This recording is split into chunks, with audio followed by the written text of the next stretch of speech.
There is a crisis in cosmology. Usually in science, if we're off by a factor of 2 or a factor of 10, we call that horrible. We say something's wrong with the theory. We're off by a factor of 10. However, in cosmology, we're off by a factor of 10 to the 120. That is 1 with 120 zeros after it.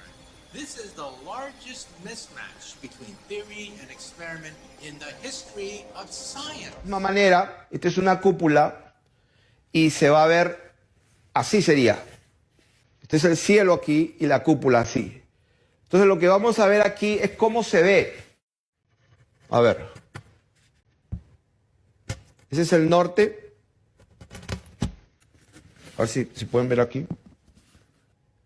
Ahí está el círculo, donde está Polaris. Entonces hay círculos concéntricos. Cuando uno se aleja al sur, fíjense lo que pasa.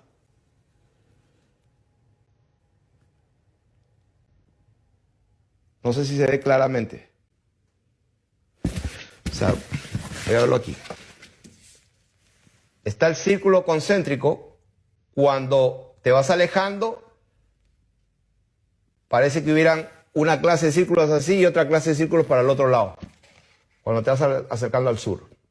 Ahí está claramente. Este es el ecuador, vas al centro y está concéntrico.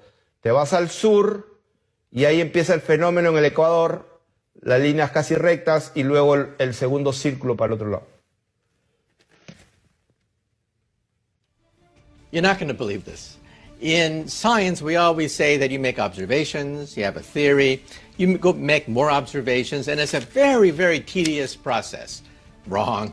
Nobody that I know of in my field uses the so-called scientific method. In our field, it's by the seat of your pants. It's leaps of logic. It's guesswork. Here is how the star field would look if we removed the atmosphere. The place is Canary Island, Spain.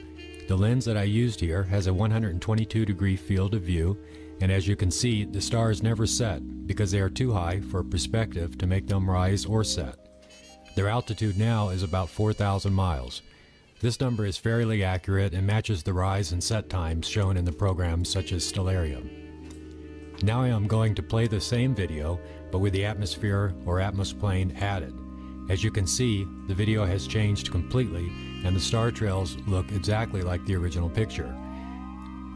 Here is the original taken on March 15, 2015.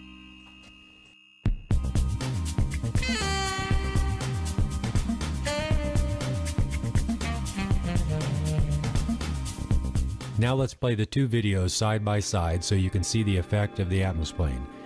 We can do this from any location. They all work the same.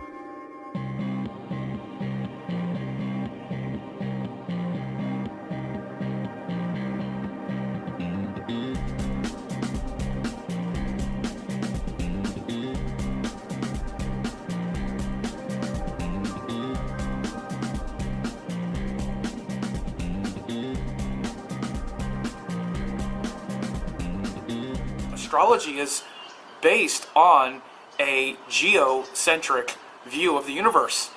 The reason is very simple. It's because from where we're standing, everything is moving around us. Everything, we're watching it all happen from where we're standing.